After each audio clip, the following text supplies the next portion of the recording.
Assalamualaikum dan salam sejahtera. Nama saya Deni Hibatullah bin Surono dari kumpulan D. Video ini adalah tugasan untuk subjek falsafah dan isu semasa. Hari ini saya ingin berkongsi tentang seorang tokoh atau pemimpin yang bernama Malcolm X. Siapakah Malcolm X? Malcolm X atau nama lahirnya Malcolm Little yang juga dikenali sebagai Al-Haj Malik Al-Shabazz merupakan seorang tokoh, pemimpin, menteri dan juga pembela hak asasi manusia. Malcolm X dilahirkan pada bulan Mei 1925 di Omaha, Nebraska, Amerika Syarikat. Ibu dan bapa beliau iaitu Earl dan Louis Little merupakan pengikut aktivis Pan-African. Gerakan ini merupakan gerakan untuk membela hak asasi orang kulit hitam pada masa itu. Jadi keluarga beliau sering menjadi mangsa kepada jenayah rasisme di Amerika oleh kumpulan seperti Ku Klux Klan dan Black Legion. Bapa dan empat bapa saudaranya telah menjadi mangsa kepada jenayah rasisme pada masa itu. Pengalaman dari kelakuan rasis orang kulit putih dari awal usianya telah mendorong Malcolm X untuk mengubah nasib kaumnya pada zaman itu. Malcolm X juga pernah menjadi menteri di Nation of Islam namun telah keluar dari organisasi tersebut pada tahun 1964. Beliau juga adalah seorang founder Muslim Mosque Incorporation dan organisasi Afro-American Unity yang membela hak asasi orang kulit hitam dan Muslim.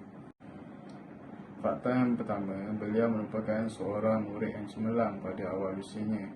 Beliau membesar tanpa ibu dan bapanya kerana bapanya dibunuh dan ibunya dimasukkan ke dalam pusat sakit mental kerana terkesan dari kejadian tersebut. Beliau dan adik-beradik beliau terpisah dan kemudian dihantar ke rumah anak yatim yang berbeza. Pada awal usianya, Malcolm X merupakan seorang pelajar yang cemerlang di sekolahnya dan bercita-cita untuk menjadi seorang peguam ataupun lawyer.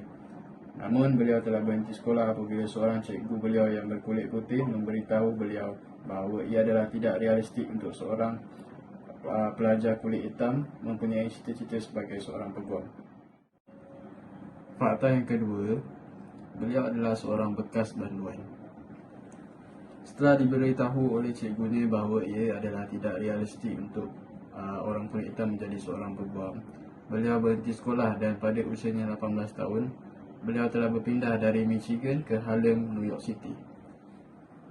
Di situ beliau terlibat dengan perjudian, merompak, menjadi pengedar dadah dan juga jenayah-jenayah kecil yang lain. Dan pada usia 21 tahun, beliau telah ditangkap kerana melakukan rompakan di Boston dan dihukum penjara selama 10 tahun di Charlestown State Prison, Boston. Dari situlah beliau mengenali Presiden Nation of Islam, Elijah Muhammad, mentor beliau melalui surat yang dihantar kepadanya oleh saudaranya yang menceritakan tentang organisasi NOI tersebut. Malcolm X seterusnya membaca banyak buku dan mengembangkan ilmunya tentang sejarah orang kulit hitam. Merasa tertarik dengan organisasi NOI yang membela hak orang kulit hitam dan agama Islam, beliau seterusnya memeluk Islam. Seterusnya, selepas dikeluarkan dari penjara, beliau telah bekerja di bawah Elijah Muhammad dan Nation of Islam dan seterusnya menjadi Menteri Agama di Masjid nombor 1 di Detroit dan mengembangkan pengaruhnya sehingga menjadi Menteri Agama nombor 7 di Harlem, New York City. Seterusnya menarik ramai pengikut di mana beliau lebih lantang dan berani mengutuk jenayah rasisme orang kulit putih. Fakta menarik yang ketiga ialah Malcolm X keluar dari Nation of Islam. Malcolm X dan Elijah Muhammad mempunyai perbezaan pendapat dan Malcolm X juga telah mengetahui bahawa gerakan Nation of Islam di bawah pimpinan Elijah Muhammad bukanlah mengajar nilai agama Islam yang sebenar. Beliau mendapat tahu bahawa Elijah Muhammad mengajar pengikutnya untuk mengasingkan dan memecah belahkan antara kulit putih dan kulit hitam dan beliau merasakan bahawa pendekatan ini tidak akan membawa apa-apa solusi. Seterusnya, Malcolm X juga berpendapat untuk bekerjasama dengan pembela hak sivil dan ahli politik kulit hitam dan organisasi agama yang lain seperti Martin Luther King Jr. tetapi ditolak oleh Elijah Muhammad, Presiden Nation of Islam. Selain itu, Malcolm X juga telah merasa terkejut apabila Elijah Muhammad tidak berbuat apa-apa semasa kekerasan yang dilakukan ke atas ahli Nation of Islam dilakukan di masjid oleh polis di Los Angeles. Dan pada Mac 1964, beliau telah keluar dari organisasi Nation of Islam secara rasminya tetapi masih aktif membela hak asasi orang kulit hitam dan Islam. Namun kali ini beliau membela dan menentang untuk hak-hak asasi manusia secara seluruhnya.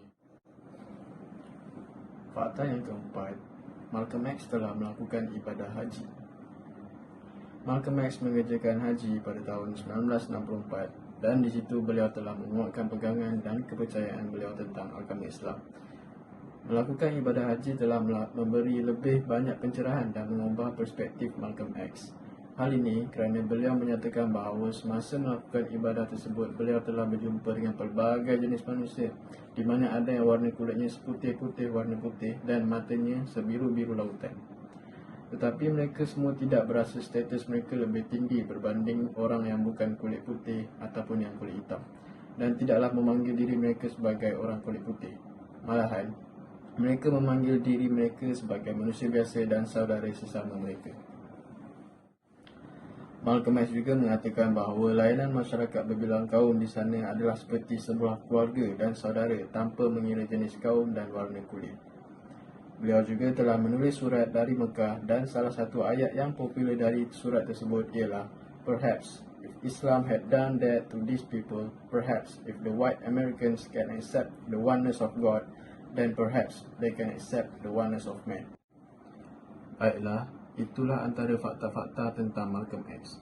Sudah pastilah Malcolm X telah menjadi salah seorang tokoh yang terkenal dan telah menginspirasikan ramai orang untuk membela hak-hak mereka sebagai manusia, tidak kira kaum, warna kulit, agama dan kepercayaan masing-masing.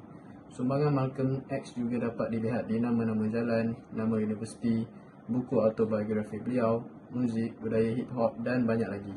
Malcolm X kekal menjadi seorang tokoh dunia yang berani dan lantang bersuara walaupun kepergian beliau sudah melebihi 5 dekad lamanya. Itu sahaja dari saya, terima kasih.